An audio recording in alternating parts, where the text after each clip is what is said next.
A heavy metal medication tray crashed against the polished hospital floor, the sharp sound echoing through the rehabilitation wing just as the German shepherd lunged between the bed and every person wearing scrubs. Nurses froze. An orderly instinctively stepped backward.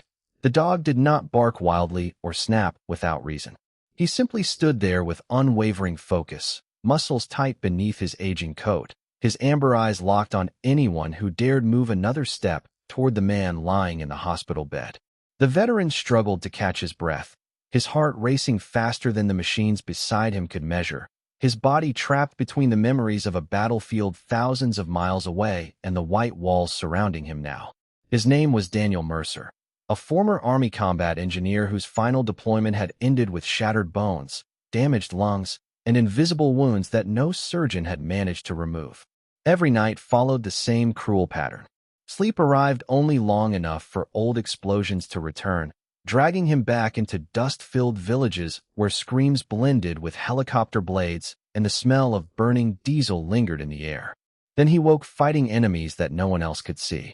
Beside him stood Atlas, the military working dog who had served through 3 deployments at Daniel's side before both were medically retired. Atlas had grown older. Gray hair surrounded his muzzle now, and the stiffness in his back legs became more noticeable every month. But his loyalty had not aged a single day. To him, Daniel was still the soldier whose life came before everything else. Hospital administrators had reluctantly approved Atlas's presence after months of paperwork because doctors concluded that separating them caused Daniel's condition to deteriorate dramatically. Even then, every staff member had been warned never to approach suddenly after one of Daniel's night terrors.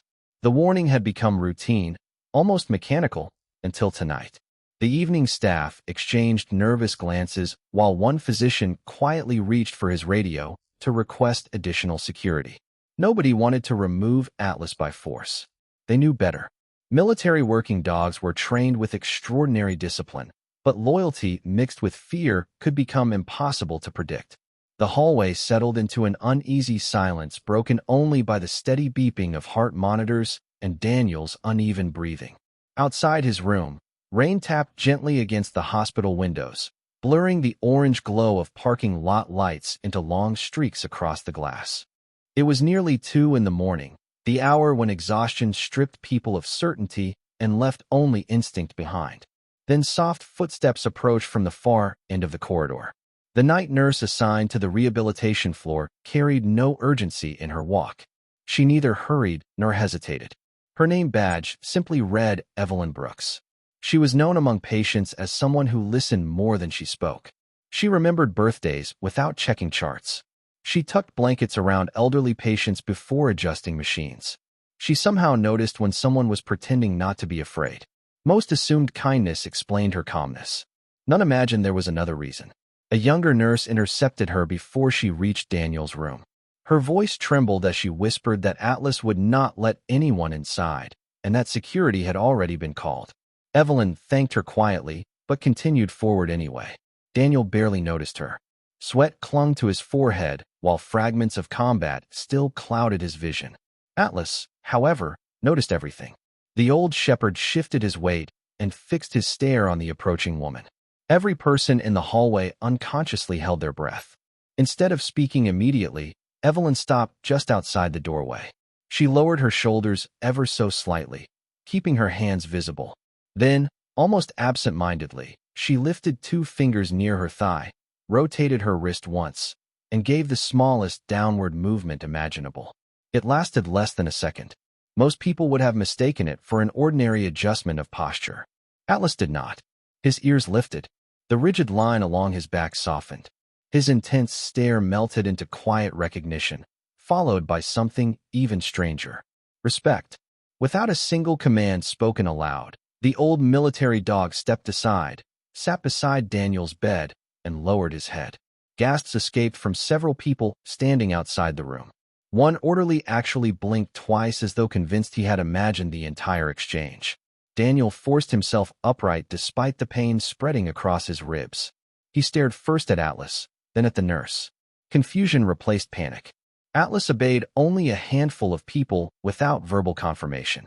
Even Daniel's own physical therapist needed repeated introductions before earning the dog's trust.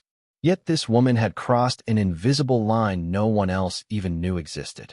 Evelyn entered the room with measured confidence. She knelt beside Atlas rather than Daniel first, allowing the old dog to sniff the back of her hand before gently brushing her fingers along the thick fur beneath his neck. Atlas closed his eyes for the briefest moment. Not submission. Recognition. Daniel watched silently, unable to explain what he was seeing. Evelyn finally turned toward him. Her voice remained calm enough to steady the room itself. She asked if he knew where he was.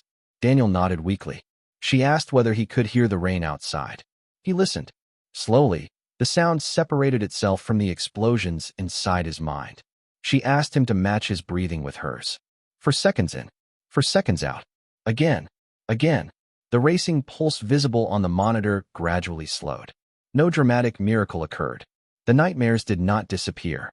But for the first time in weeks, Daniel felt as though someone understood how to guide him back without treating him like a broken machine. While checking the bandages on his shoulder, Evelyn noticed an old scar running across his forearm. It was shaped almost perfectly like a crescent. Her fingertips paused for the slightest fraction of a second before continuing as though nothing had happened. Daniel noticed the hesitation. So did Atlas. Neither said anything. Before leaving, Evelyn quietly straightened the folded photograph resting on the bedside table. It showed Daniel in uniform kneeling beside a much younger Atlas after completing a deployment. Most nurses glanced at it politely. Evelyn studied it for one heartbeat longer than expected, her expression carrying a sadness too deep to be casual. She wished him a peaceful night and stepped into the hallway. Behind her, Atlas remained unusually relaxed, resting his chin on Daniel's blanket instead of guarding the doorway. Word spread through the rehabilitation wing before sunrise. Staff whispered about the impossible moment when the retired military dog had obeyed a stranger without a command. Some insisted it was luck. Others believed the animal simply sensed kindness. Daniel wanted to believe the same, yet something refused to settle in his mind. The movement she had made with her hand replayed again and again in his memory.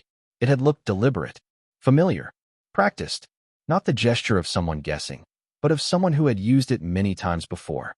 Just after dawn, the elevator doors opened and Colonel Nathan Hayes, Daniel's former commanding officer, arrived unexpectedly for a scheduled visit.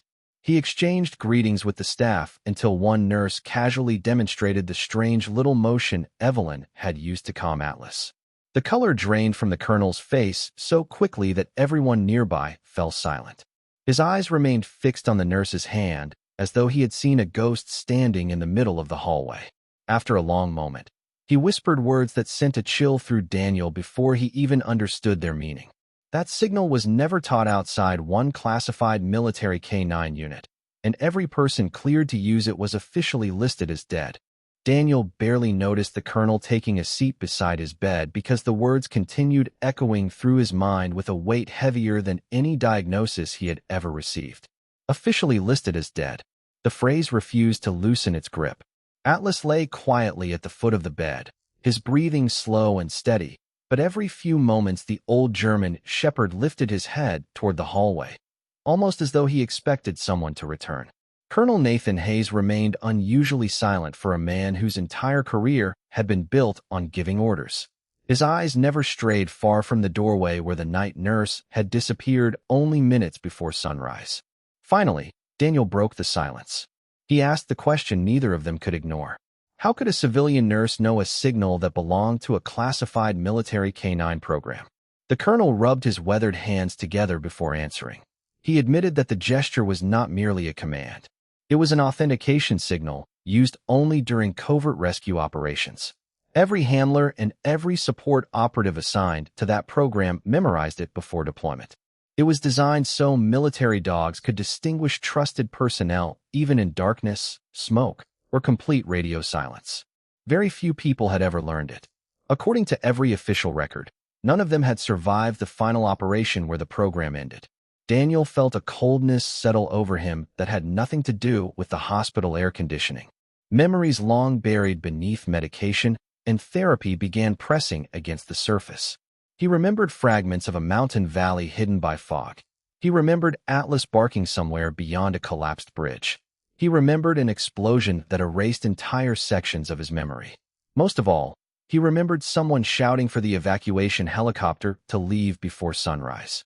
He had never remembered the face attached to that voice. The hospital resumed its ordinary rhythm as daylight filled the corridors. Patients attended physical therapy.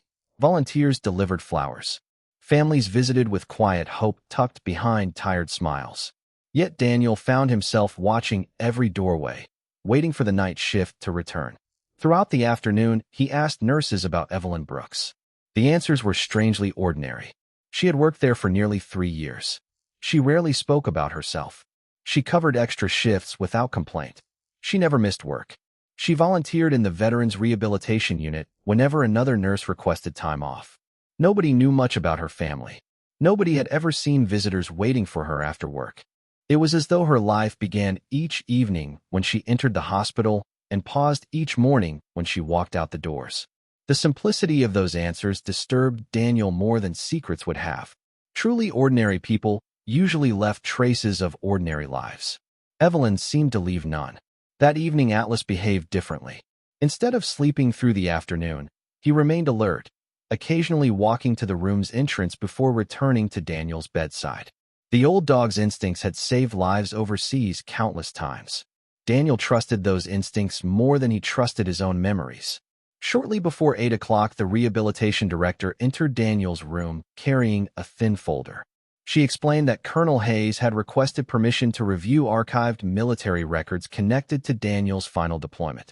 The request itself was unusual because many of those files remained partially classified even years later. Permission had been granted within hours. That, too, felt unusual. Someone higher up clearly wanted answers just as badly as they did. When darkness settled outside the hospital windows once again, the atmosphere changed. Daytime conversations faded into the quieter rhythm of the night shift. The fluorescent lights dimmed slightly along the corridors. Rain returned, tapping softly against the glass exactly as it had the previous night.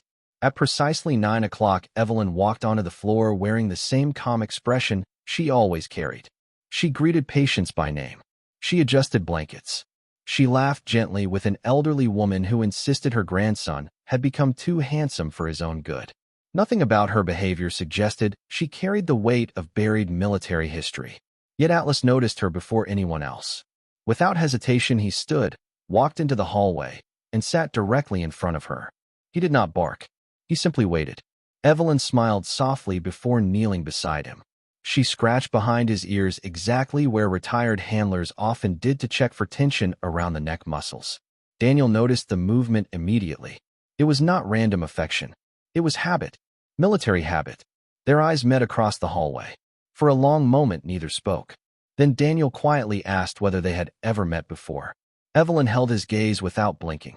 She answered simply that many soldiers passed through hospitals, and that faces sometimes became difficult to separate after enough years. It sounded reasonable. It also sounded carefully incomplete. Daniel pressed no further. Something in her voice suggested she was protecting more than herself. Days passed, but curiosity refused to fade. Colonel Hayes returned carrying several heavily redacted documents. Entire paragraphs had been blacked out. Dates had disappeared beneath thick ink. Names had been removed altogether. Yet one detail remained untouched. Operation Silent Lantern. Daniel stared at the title as a dull ache formed behind his eyes. The name stirred memories he had never successfully recovered during years of therapy.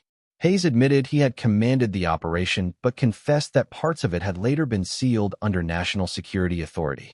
Official reports stated that several personnel died ensuring the extraction of wounded soldiers and military working dogs after enemy forces surrounded the valley. Daniel's own medical evacuation had occurred minutes before communications were completely lost. According to those reports, nobody left behind survived. Then why had Atlas responded to Evelyn as though greeting someone he had trusted for years? The question hung over everything. Late one night, Daniel quietly wheeled himself toward the hospital chapel after another sleepless evening. The small room stood empty except for flickering candles and the distant hum of ventilation fans. He found Evelyn already there, sitting alone in the last pew. She was not praying. She simply stared at the stained glass window where moonlight painted shifting colors across the floor. Daniel apologized for disturbing her. She smiled faintly and said he had not disturbed anything that had not already been restless. He asked if war ever truly left the people who survived it. She answered after a long pause that sometimes the war ended everywhere except inside the people who carried others home. Her words landed with quiet force. They sounded less like philosophy and more like memory. Daniel wanted to ask another question. Instead, he remained silent. The silence stretched between them. No machines beeped. No footsteps echoed. Even the rain outside seemed to fade. Atlas slowly entered the chapel, crossing the stone floor without making a sound. He walked directly to Evelyn. The old shepherd stopped inches from her knees, looked into her eyes, and gently rested his head against her hand. She closed her eyes as trembling fingers disappeared into the fur around his neck. Tears gathered but never fell. For nearly a minute nobody spoke. The chapel became so still that even breathing sounded loud. Then Atlas lifted his head and nudged something from beneath the sleeve of Evelyn's uniform. A faded military identification chain slipped into the candlelight. Daniel caught only a glimpse before she instinctively covered it again. But that glimpse was enough. The engraved code matched the classification numbers printed inside Operation Silent Lantern. Colonel Hayes, who had quietly entered the chapel moments earlier, stared at the chain in complete disbelief. His voice broke as he whispered the truth that none of them were prepared to hear. Evelyn Brooks had never died in the valley. She had been declared dead because her survival had been erased to protect a covert operation so sensitive that even the soldiers she rescued were never allowed to know she lived. But by then, revealing her survival would have compromised dozens of undercover assets and endangered countless lives. She accepted anonymity without protest. She never requested medals. She never contacted the soldiers she had saved. She simply disappeared into a different life, carrying memories that no public ceremony would ever acknowledge. Daniel closed the file with trembling hands. Suddenly, dozens of forgotten fragments returned with startling clarity. He remembered hearing a calm female voice through smoke-filled darkness telling Atlas to keep moving. He remembered being lifted onto a stretcher while someone remained behind. He remembered promising himself that if he survived, he would someday thank the person who had refused to leave the wounded. He had spent years believing that promise could never be fulfilled because that person no longer existed. Now she worked quietly down the hallway, changing bandages, adjusting pillows, comforting strangers who had no idea whose hands were caring for them. When Evelyn arrived for her shift that evening, she found Daniel waiting outside his room with the assistance of his walker. Standing beside him, despite aching joints and fading strength, was Atlas. The old shepherd looked at her with the same calm recognition that had first puzzled everyone days before. Daniel thanked her, but the words sounded painfully small compared to the life she had given back to him years earlier. Evelyn smiled gently and told him that gratitude was never the reason anyone should choose courage. She explained that on battlefields and in hospitals alike, people survived because someone decided another person's life mattered more than their own comfort. Daniel lowered his eyes, overwhelmed by the weight of sacrifices he had never known existed. Colonel Hayes then handed Evelyn a letter bearing the official seal of the military. After decades of silence, the government had approved the declassification of enough information to acknowledge her service publicly if she wished. A ceremony would be arranged. Decorations would be restored. Her name would finally appear where history had left only empty space. The hallway grew quiet as everyone waited for her answer. Nurses paused with medication carts. Therapists stopped mid-conversation. Even visitors sensed something extraordinary unfolding. Evelyn looked at the letter for a long moment before folding it carefully. She thanked the colonel for his efforts, but admitted that recognition had never been the thing she missed. What she missed were the names of the people she had once believed she would never see again. Looking toward Daniel and Atlas, she said she had already received the reunion she never expected. If a ceremony helped other forgotten veterans receive justice, she would attend. But she hoped no one confused applause with purpose. Service had never been about being remembered. It had always been about making sure someone else lived long enough to remember. Days later, the ceremony took place in a modest military auditorium rather than a grand public arena, exactly as Evelyn requested.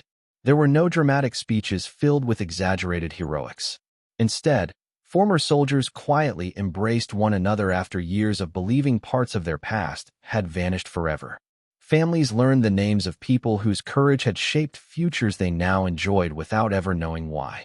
When Evelyn's citation was read aloud, many in attendance wiped away tears not because a hidden hero had finally been recognized, but because they realized how often true greatness had passed unnoticed beside them. Then came the final moment. At the request of Colonel Hayes, Atlas slowly walked onto the stage.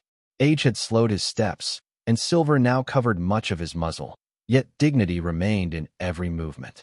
Evelyn knelt before him exactly as she had on that first impossible night in the hospital. She quietly raised 2 fingers near her side and repeated the same, nearly invisible hand signal. Atlas immediately straightened despite his weary body. He held the posture only a few seconds before gently lowering his head toward her hand one last time. There was not a single command spoken aloud. None was needed. The auditorium remained completely silent before applause gradually filled the room. Not loud or celebratory, but grateful. Daniel watched through blurred eyes as he finally understood something years of pain had hidden from him. The strongest people were not always the ones who stood in front of history. Sometimes they were the ones willing to disappear behind it so that others could walk safely into tomorrow. Some heroes disappear from the headlines, but never from the lives they quietly save. Several months later, the rehabilitation wing looked much as it always had. New patients arrived carrying fresh wounds, visible and invisible alike.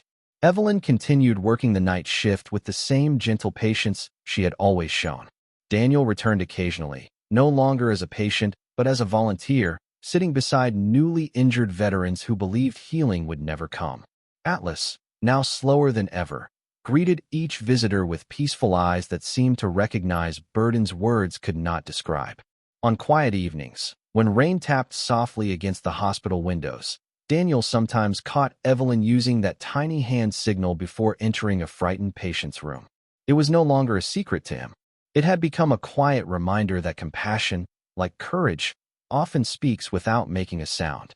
And if this story reminded you that the greatest acts of kindness are often the ones no one sees, pass it on, because somewhere a forgotten hero may still be waiting for someone to remember.